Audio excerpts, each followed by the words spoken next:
Well, this week we've been bringing you all the stars from the brand new blockbuster, The Odyssey. Now, yesterday, David Woywood was front row at the premiere.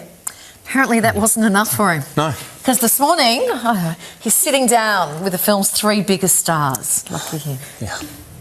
Guys, you're going to absolutely love it. This film is wall-to-wall with Hollywood firepower. Of course, Matt Damon in that lead role of Odysseus, Anne Hathaway, his wife, and Tom Holland, their son. We're talking three megastars in one epic film.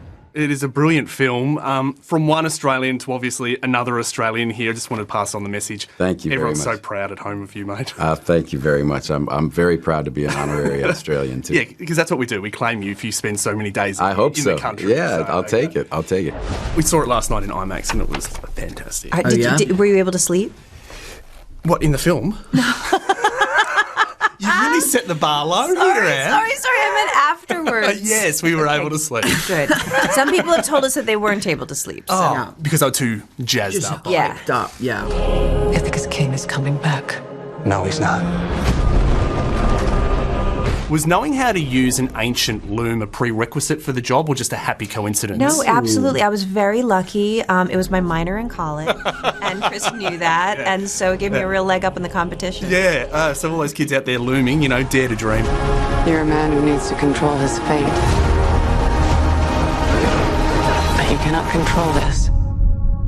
That world is gone. Did I read this correctly that you'd read the book as well? Yeah. Like, Fun. it's fairly impenetrable, you know, Greek poetry, but you'd sort of made your way through it. Yeah. I'm a legacy nerd, and my dad decided one summer that he was just going to read the Iliad and the Odyssey for fun. Okay. And so I'm just like, and like I said, legacy nerd, I was like, that sounds like a great idea. Legacy nerd. But I've loved Greek mythology since I studied it in school, like when I was really, really young. And so I actually read Greek myths for fun. Tom, how many times have you read the book?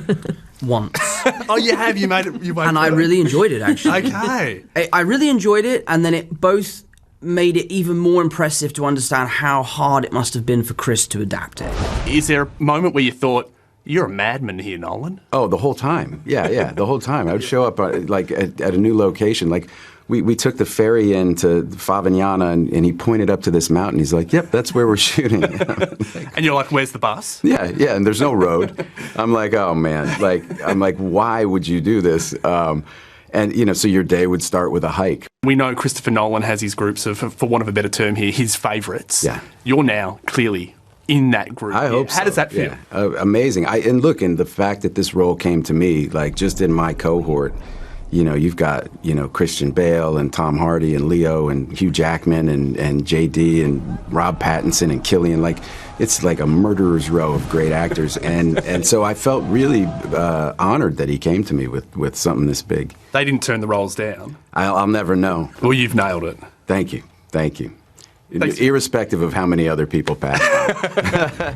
Look, guys, I've got to tell you, Matt Damon, he's not beating those allegations of being the nicest guy in Hollywood. You can add Anne Hathaway and Tom Holland to that list as well. In fact, I think Anne Hathaway and I are besties now. You're going to love the film, guys. It is out on July 16. Cannot wait to see it. I have a soft spot for Matt Damon. Can I tell you why? Why? Years ago, probably 10 years ago, I had to do something very similar to David. Had to interview Matt. He was running late, like really late. And it meant I had to get someone else to pick up the kids from school because I was waiting for Matt Damon. And he did it for you? Oh, no. Wouldn't that have been something? Gee, the school mums would have been jealous. No, he sent a message to my girlfriend Jo because I had to organise Jo to get the kids from school. He's like, "Hi Jo, like I'm really sorry you've had to organise, you know, to pick up Kylie's kids." He does seem like a good one. Yeah, he's got kids himself. He knows what it's like doing the school pickup run, right? I'm sure he's doing that. Coming up for you.